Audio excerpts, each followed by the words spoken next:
नमस्कार, तुम्हा सर्वांना श्रेया रेसिपीमध्ये तुमचे स्वागत आहे। आज मी मस्तपैकी हॉटेलसारखा वडापाव घरच्या घरीही बनवणार आहे, तेही कमी साहित्यामध्ये आणि फक्त 10 मिनिटांमध्ये हा वडापाव तयार होतो। त्यामुळे तुम्ही हा व्हिडिओ पूर्ण बघा, म्हणजे तुम्हाला रेसिपी पूर्ण कळेल। अशा चविष्ट रेसिपीसाठी यूट्यूब चॅनलला सबस्क्राईब करा आणि व्हिडिओ शेवटपर्यंत नक्की बघा। चला तर आता रेसिपी बनवू। इथे मी अर्धा किलो बटाटे घेतले आहे, ते स्वच्छ धुवून घेतलेले आहे। ते मी कुकरमध्ये टाकलेले आहे। त्यामध्ये 2 ग्लास पाणी टाकलेलं आहे। आता त्या कुकरचं टोपण लावून घेणार आहे।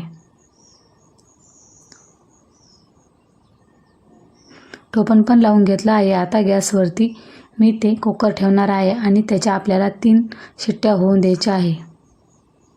3 शिट्ट्या पण झालेल्या आहे। आता टोपण काढून घेऊ। मी टोपण काढून घेतलेलं आहे। आता बटाटे पण मस्त शिजलेले आहे। मी आता सर्व बटाटे प्लेटमध्ये काढून घेत आहे।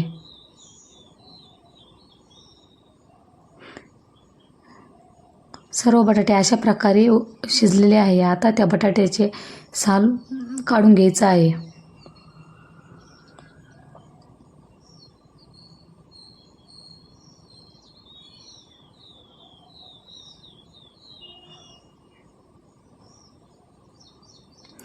इथे मी अशा प्रकारे सर्व बटाट्याचे साल काढून घेत आहे।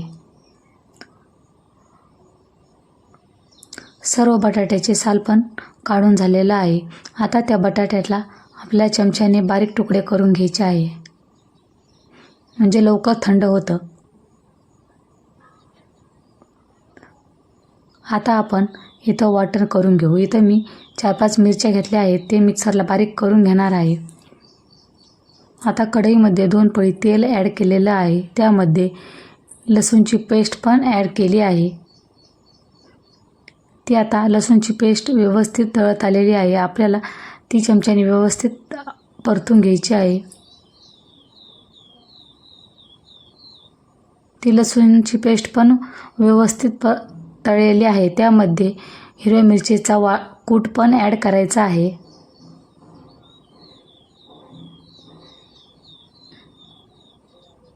हिरव्या मिरचीचा कूट पण ॲड करून झाला आहे। आता ते व्यवस्थित आपल्याला तळून घ्यायचं आहे। तो पण व्यवस्थित तळून झालेला आहे। त्यामध्ये बारीक कट केलेली कोथिंबीर पण ॲड करायची। ती पण ॲड करून झाली आहे। तीही 2 मिनिट व्यवस्थित तळून घ्यायचं आहे।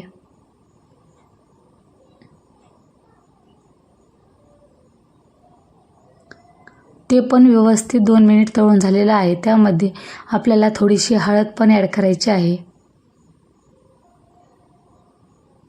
हळद ॲड करून झालं की त्यालाही 2 मिनिट व्यवस्थित तळून घ्यायचं। आता हे मसाला व्यवस्थित तळून झालेला आहे। त्यामध्ये बारीक केलेला बटाटा पण ॲड करायचा।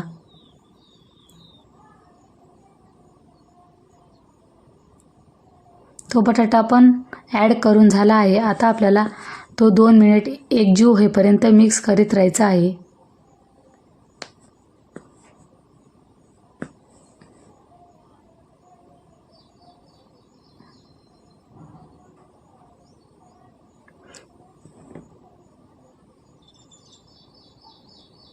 आता त्यामध्ये चवीनुसार मीठ पण ॲड करायचं आहे।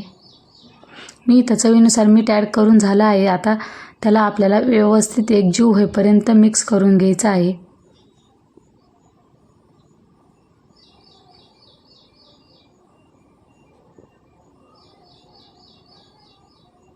इथे मी मसाला मस्त एकजीव होईपर्यंत मिक्स करून घेतलेला आहे आणि आपला मसाला पण तयार आहे।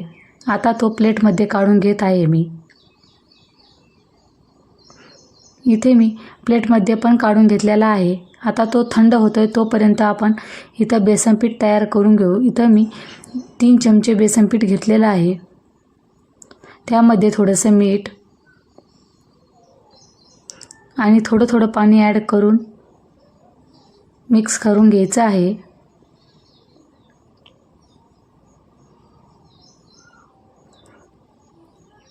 इथं बेसन पीठ पण व्यवस्थित मिक्स झालेलं आहे. अशा प्रकारे आपल्याला वडापावचं बेसन पीठ तयार करून घ्यायचं आहे. आता इथे मी थंड झालेलं आहे. आता इथं वडे बनवून घेत आहे. अशा प्रकारे छोटे छोटे वडे आपल्याला सर्व बटाट्याचे बनवून घ्यायचे आहे.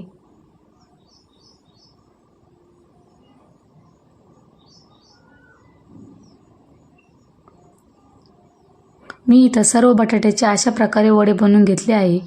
तेल पण मस्त गरम झालेलं आहे. त्यामध्ये सर्व वडे चमच्याने सोडून घ्यायचे आहे. अशा प्रकारे मी 4 वडे एकदाच सोडून घेतलेले आहे.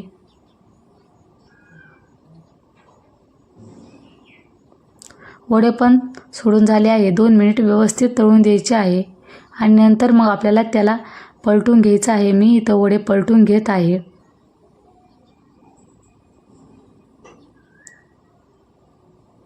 वडे पण पलटून झालेले आहे. आपले वडे व्यवस्थित तळत आलेले आहे आणि कलर पण छान आलेला आहे. आता आपले वडे एकदम खरपूस मस्त तळलेले आहे, एकदम कमी तेलामध्ये. आणि आता ते वडे काढून घेतलेले आहे. आता त्यामध्ये मी कट केलेल्या मिरच्या पण तळून घेणार आहे. इथे मी मिरच्या पण तळून घेतलेल्या आहे. आता इथे मी पावामध्ये 2 वडे ॲड करणार आहे.